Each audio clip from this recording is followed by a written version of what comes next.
Hello, my name is Elda Stupa. I am a researcher at the PolyCIVIS project.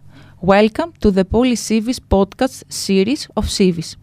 In this series, experts from diverse disciplines come together to delve into the complexities of the polycrisis and its implications for research, policy, and education.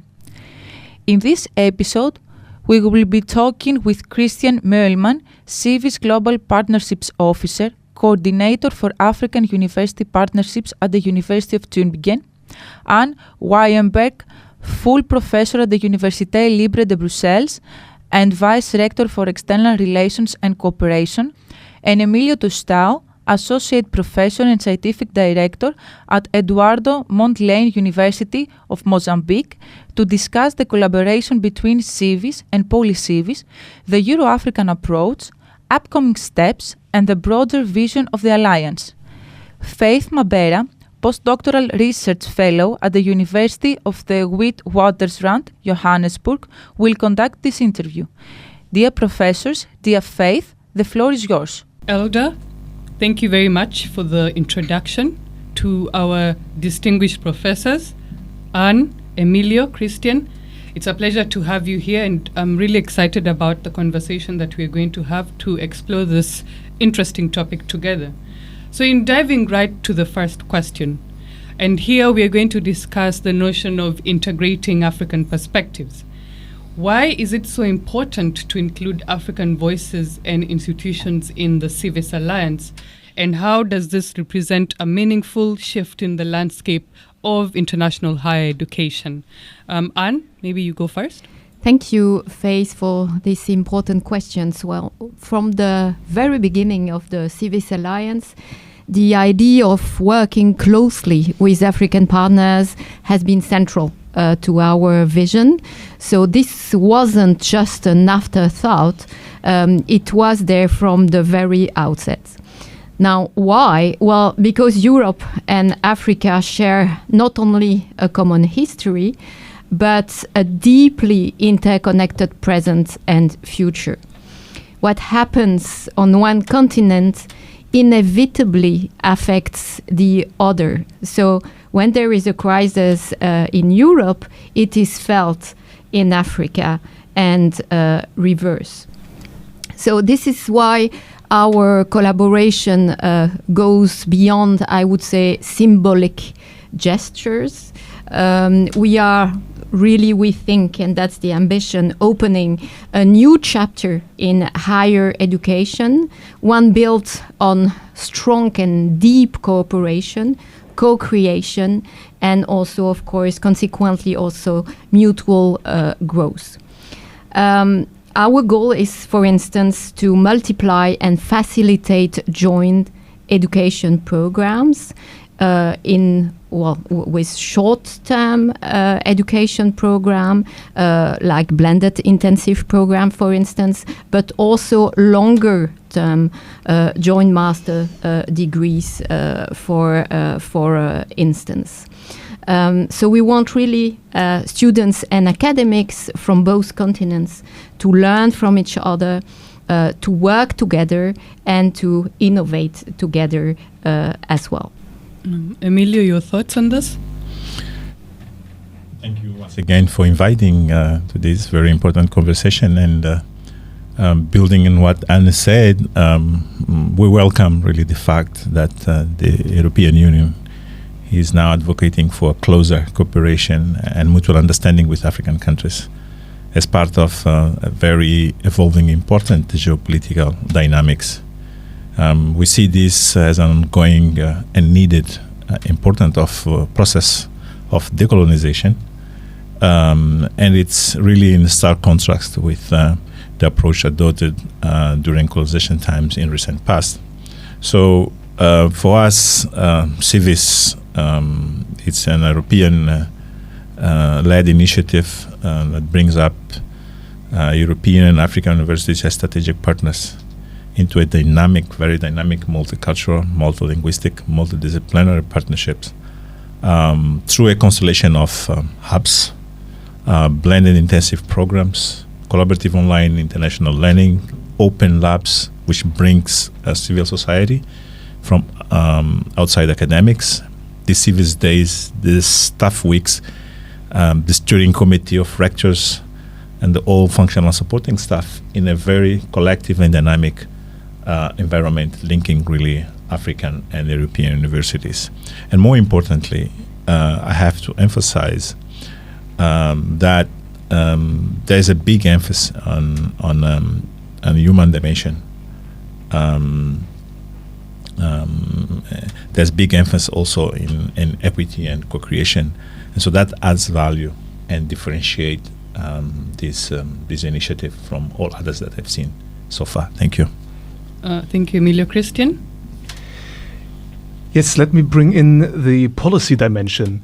And on the one hand, we would like to contribute with our African-European collaboration to the European Union-African Union partnership, right? And really CIVIS really wants to contribute to this civil society dimension of this African-European partnership. But that's only one side. We see, for instance, in the European Union, a strong focus on Africa when it comes to higher education also, right? And Africa, for instance, is a target region for recruiting students, etc., for building also the geopolitical dimension of the European higher education area. On the other hand, we see that the European Union really considers European university alliances as not only a testing ground, but really as a force in building the joint European higher education area. And so we as a European University Alliance, with our African associate members, are in a perfect position to bring in the African perspective in the building of this European higher education area. Yeah? And I think this is a very important role we can play, and we try that to play, for instance, through policy statements, but also to policy action. More to come on that. Yeah. Yes, of course. Thank you for those elaborative answers. I think now let's move to the question about really the value proposition that this alliance brings and this collaboration brings. Why does collaboration between European and African institutions matter now more than ever, especially in the context of higher education and research? Thank you, Faith, once again. Very important question. We live in a world of global knowledge, and so it's important to learn from others. So this partnership really between a secular, more experienced university like the European University with the newer African University brings a lot of advantages. It allows, for example, the sharing of experiences, good practices, and co-creation in tackling joint challenges that know no borders or continents, like climate change and energy transition. Both Europe and Africa face these mega trends, and there is no way this can be unilaterally resolved, but requires systemic cooperation through our universities. Christian? Okay. Let's hear your thoughts on this. Two things come immediately to my mind. The first is the demographic context, or the demographic development, let's say. And we see a very young and growing population in many African countries, on the one hand, and of course still limited capacity to cater for the educational needs of this growing younger population. And Europe could really play a supportive role in this context and support African institutions, the African higher education sector, to create these capacities. Yeah? And we also very concretely try that in our CIVIS context. But on the other hand, of course, Europe has a shortage and a shrinking population and an aging population. And of course, many European Union countries lack skilled labor, for instance, and there are many programs now in place which target on attracting skilled labor from outside the European Union. And here I think we have a very a critical role to play as higher education institutions because we, I think, need to make sure that this remains balanced and equitable. Yeah, and of course, we want to contribute also, of course, to an attractive European Union higher education landscape, which attracts African students also, but we need to make sure that we don't cause brain drain, for instance. And again, to be a transmission belt for African perspectives in these debates is, of course, crucial here.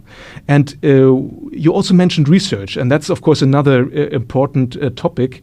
And I think, correct me, Emílio, if I'm wrong, Africa woke up and really also created now strategies for pushing Africa as a producer of research output. Yeah? And we see several initiatives in this regard. We see, for instance, ARUA, the African Alliance of Research-Oriented Universities, joining forces to promote Africa, as I said, as a research landscape. And here, I think, again, Europe can play a supportive role and really be a good partner in this effort. And this is, of course, also on our agenda in CIVIS, in our research collaboration projects. Interesting synergies there, Christian. Okay, I think in talking about the role of synergies and the value that we've seen that collaboration presents, I think maybe we focus more on the question of bridge building. So the role of PolyCIVIS, often described as a unique bridge between regions. What makes it stand out when it comes to building strong trust-based relationships between European and African partners? Emílio, maybe you also want to share your thoughts on this? Sure. And let me start by giving an example of what Chris just mentioned here when he speaks about the timeliness of this cooperation between African and European universities. He gave an example of ARUA, for example. So Eduardo Mondlane University is part of ARUA, and as such, we are in the process now of implementing our strategic plan 2018-2028, which aims to really transform Eduardo Mondlane University into a research university. So tapping on more experienced university, European university, is very important here. Adopting all the good practice, but also getting access to the shared resources, human resources, and others that are there. So all this is very important. In thinking about this, I think CIVIS has really, it's a consortium, it's an alliance that takes advantage of the university space. The university space is very unique in that, it allows for engagement of multiple stakeholders: local, public, private decision makers, students. So CIVIS allows this engagement through research, education, and innovation through an array of programs and activities, including the CIVIS hubs, which deal with the specific lines of research, the blended intensive programs, the collaborative online international learning, the open labs, very important open labs, because through open labs, the civil society outside academics can participate in this initiative. And so all of this makes really CIVIS unique. Now, PolyCIVIS comes in as a way of giving body to this CIVIS promise. And it's a way of reimagination of the way we must confront global challenges that have local consequences with through polycrisis. It recognizes that global crises are interconnected through disciplines, very important, space, territories, Europe, Africa, cultures, policy landscape, and thus cannot be addressed unilaterally. We need these global partnerships like CIVIS. We need these global projects like PolyCIVIS. Thank you.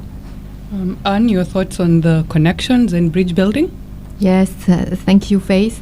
So we think PolyCIVIS stands out, if I may say so, because it brings something truly unique to the table, both in terms of scope and in terms of spirit.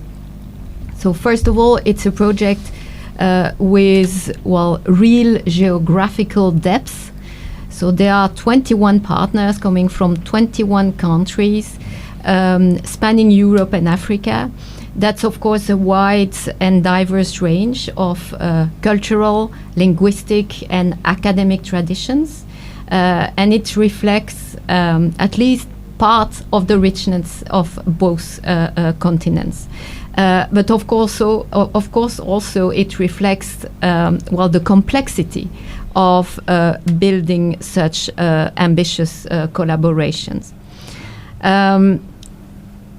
PolyCIVIS is ambitious because it well, aims at breaking down boundaries, geographic ones, I just mentioned these, but also disciplinary, institutional, and linguistic. So it pushes us really to work across borders, across fields of knowledge, and across linguistic differences. And of course, that's not easy, but it is where real innovation and deep connection, I would say, begin.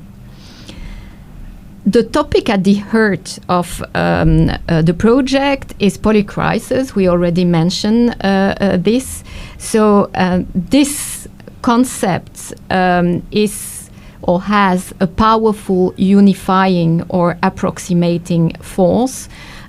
Because, well, whether we are speaking about climate change, public health, economic instability, both Europe and Africa are facing multiple and overlapping crises. Now, some are shared, some are specific, but the reality is that we need to think together if we want to understand and respond effectively to those crises and polycrisis. And so there is real added value in approaching these questions collectively, and we think very much, well, that collective intelligence is, of course, key. The approach or the spirit is also important within PolyCIVIS. Of course, we have CIVIS, as Emílio said, but and CIVIS is, of course, very institutionalized and structured. When it comes to PolyCIVIS, it's kind of a operationalization of what we want to do, of what we want to achieve together, European partners with African partners. And one last element I would like to mention is that within this group of academics, of researchers, we take the time of reflection, interdisciplinary reflection, but also the time to establish trust, mutual trust.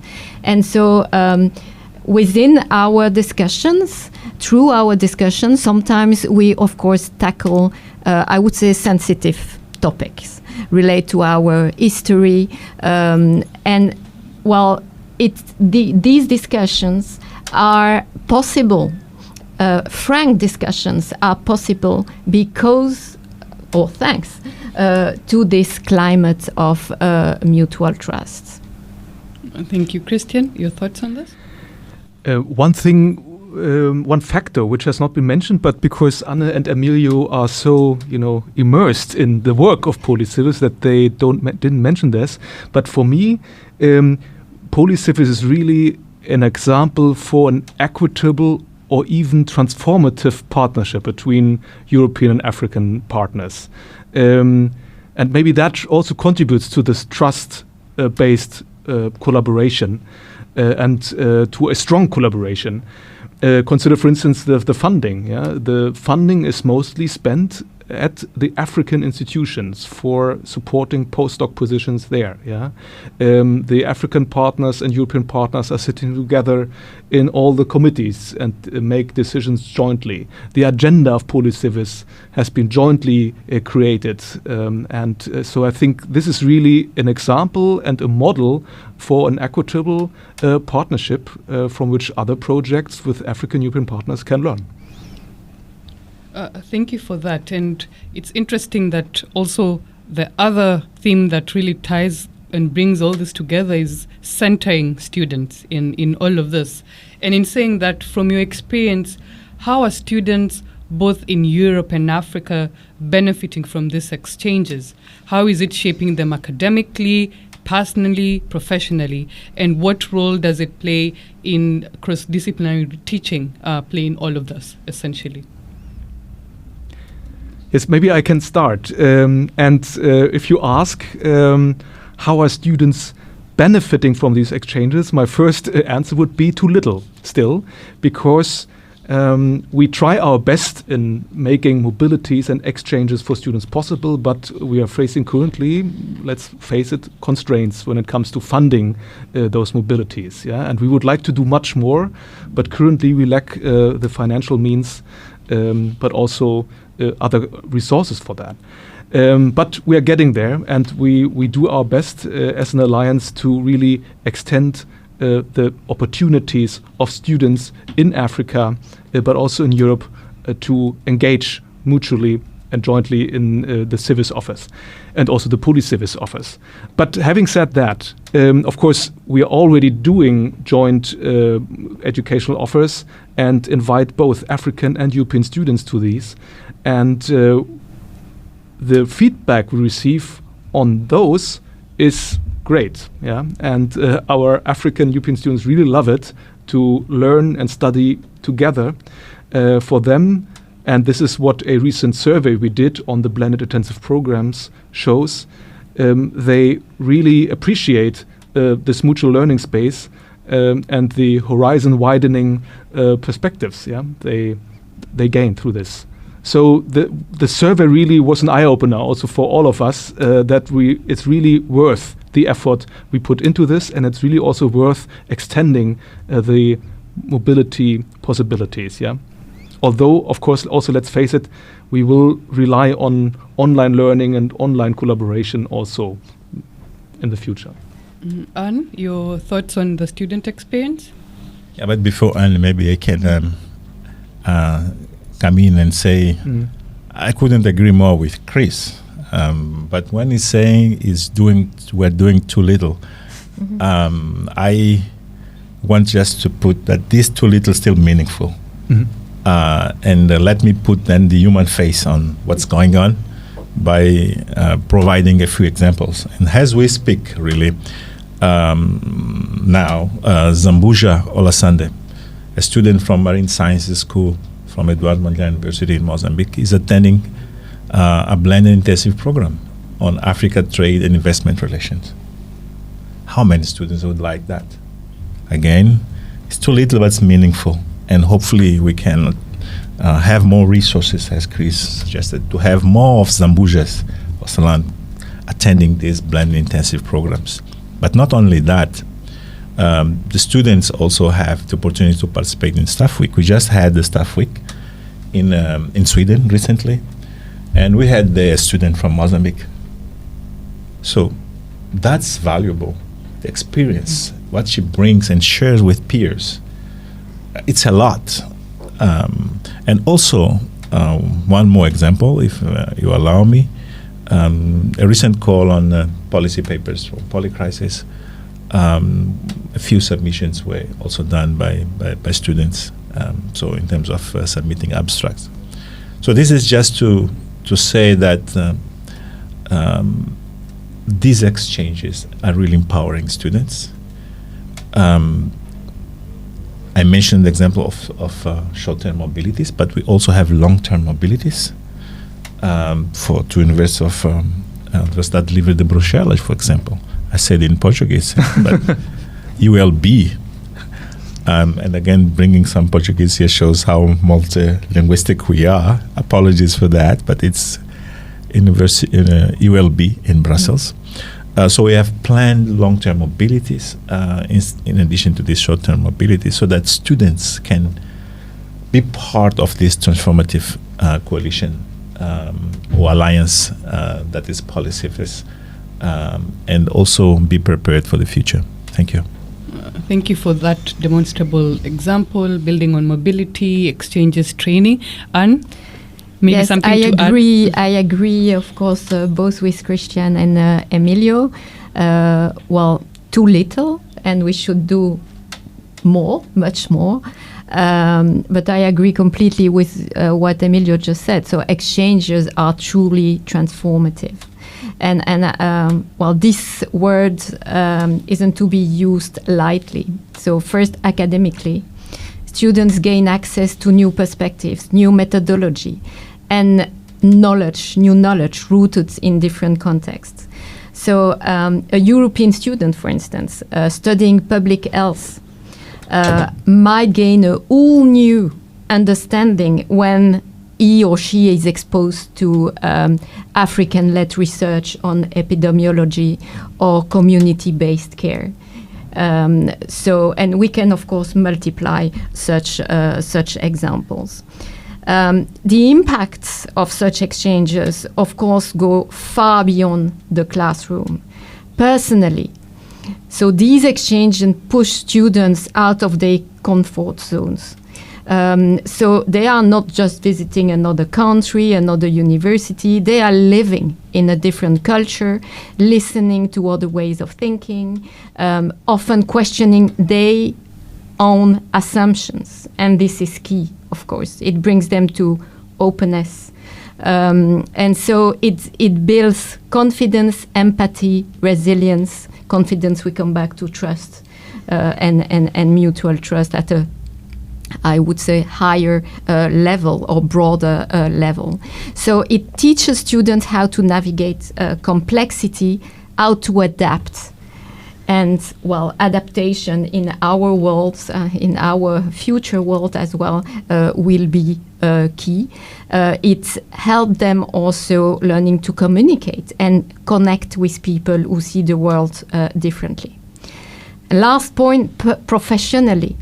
Also, it is a game changer. Why? Well, because, well, in today's world, employers, are not only looking for technical skills. They are also looking for people who can work across cultures, across disciplines, who understand global issues, and who can collaborate in diverse kinds of teams. So I think that for all those reasons, well, exchanges, mobilities, we need to develop all these kinds of experiences between EU and Africa. Thank you all. Maybe I can add something. CIVIS is also really good for experimenting with innovative exchange formats. And Emílio mentioned, for instance, cooperative online international learning. And this is also something what we want to pursue, so that we not only create new contents from which students can benefit, but also new formats. And, for instance, in Europe, we for long thought of student mobility and exchanges as semester mobility. And we learn that this is really not often an option for African students. And our short-term programs, for instance, could really be something meaningful for them, to bring them to Europe, to bring them to new perspectives they can gain, for instance, in our blended intensive programs, in ways which, fit better to their needs. Yeah. Thank you all for those very enlightening perspectives. I think now in moving and shifting thinking, looking ahead into the future and thinking about future directions, what have we learned so far from the Euro-African exchange? And as we look into the future, how do you see this partnership evolving over the next few years? Anne, I don't know if you want to take this first. Yes, maybe first some elements here. So, well, partnership is not a given, so it needs to be built. And so we need continuity, we need time, we need energy, of course. And so if I think about our PolyCIVIS project, so this was created thanks to Jean Monnet funding. And so we are really very grateful to the EU for having this opportunity. But it's only a 3-year time project, which can seems long when you start. But we are already after 1 year and a half of our project. We have 1 year and a half left only. And so many things to discuss together and reflect from a transcontinental and interdisciplinary perspective. One of the most pressing issues, I would say, for us is to find other funding opportunities, other funding avenues, really to be able to continue and exploit, I would say, our research, European, African research community. Emílio? I couldn't agree more with what Anne just said. And again, let me also emphasize how important the GMONA funding was to bringing African universities to this partnership. Again, our deep thanks to GMONA and the European Union, of course, for allowing us, for opening these possibilities for us to really cooperate. It would be very interesting looking forward if we could, as Anna say, have alternative resources to move forward. This is a platform that was built on trust. I mean, building a relationship is very difficult. Men and women start from dating before they really enter in this long-term partnership. So we started a process similar to that, very loose, very informal at first, and then now we have really structured agreements. So this is after really time passed by, and we learn to coexist, to co-produce with each other. Very important. But more important really is that we carry on moving with this initiative, with the platform. We have obviously to look at alternative source of funding. I would be happy as an African if African organizations, NGOs, would actually also participate in this funding exercise that we're experiencing from Germany and the European Union. So, of course, we are very grateful for the funding we got, as Annie said, but I would like to challenge African business, African companies, or companies operating in Africa, or business operating in Africa, governments, why not, NGOs, to also be part of this very important and changing, transformative type of alliance like CIVIS, and more concrete, the PolyCIVIS type of projects that change the way local communities really operate. Thank you. Christian, your thoughts on the future? If you allow, I would also add something to what we have learned. And I take on a CIVIS perspective, so an alliance perspective on, for instance, the PolyCIVIS network. And what we learn or can learn really from PolyCIVIS is that commitment pays off. And we see so many committed scholars coming together here and building this network. And when this is happening, the rest comes more or less by itself. Yeah. So, and this is really something to get inspiration also from for other projects. Yeah, that we find people who really can work together, who want to work together, if this commitment is really great. When it comes to the future, also again, maybe a CIVIS perspective here. We have already a very ambitious agenda in CIVIS. And implementing that agenda would already be a great achievement, and that relates to implementing the joint study programs with our associate members in Africa, but also creating more networks like CIVIS, maybe working on other topics in other formats. But PolyCIVIS is really our first joint project which we support as an alliance, and which draws on some resources of the alliance and on the network of the alliance. And this is really also something we would like to see in the future more.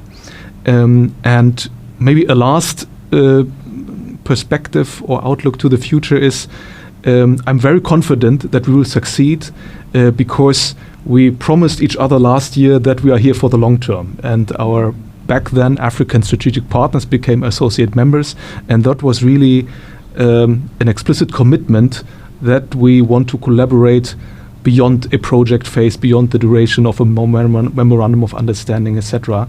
And this long-term perspective is, I think, key and will be crucial. Yeah. Anne, maybe we want to add something? Yeah. A last word about this and future prospect. We live for the moment in a very worrying geopolitical context. We see a general trend, especially at some national levels, to cut or to limit funds for cooperation. I would like to state here very clearly that we simply cannot afford to turn inward. So the crisis we face today, whether they relate to climate, health, conflicts, do not respect or are not limited to national borders. They are global by nature, in their essence. And so they demand global responses. So retreating behind walls, political, cultural, or academic walls, doesn't protect us, it weakens us. And so what we need is the exact opposite. So we need more cooperation, more openness, more collective intelligence. PolyCIVIS and CIVIS is about collective intelligence. So isolation may offer the illusion of control, but in reality, it limits our capacity to understand, to adapt, to act or react. So the only way forward is together. Well said on that message. And as we wrap up today's conversation about the PolyCIVIS and polycrisis project and collaborative endeavors, I'd like to invite each of you to share just one word or a phrase that you think is a good takeaway, a core message from today's discussion. I don't know who wants to go first. I can start. I mean, I'm very inspired by the words from Anne and Chris. And so all I can say is that in facing polycrisis, we are stronger and better together. Thank you. Christian? We need to show endurance, but I'm really confident that we have endurance to succeed. Anne? I will repeat myself. The only way forward is together. Thank you. On this very positive notes, I think we've had such a fascinating, enlightening exchange, meeting of the minds for this session. It's been a real pleasure having you with us. And I just want to iterate my gratitude. Thank you, Emílio. Thank you, Christian. Thank you, Anne, for sharing and really presenting your insights on this. Thank you for your time. And I'm sure it's been really beneficial for the listeners. Thank you. And thank you, Faith, for this very wonderful facilitation of this conversation. Thank you so much. Thank you so much. Thank you for listening to the PolyCIVIS podcast series. This podcast has been brought to you by the PolyCIVIS Jean Monnet Policy Network on confronting the polycrisis in Europe and Africa through research, policy and education with the support of the CIVIS University Alliance. Please check us out at civis.eu/polycivis and do not forget to subscribe to our newsletter and follow us on social media. you.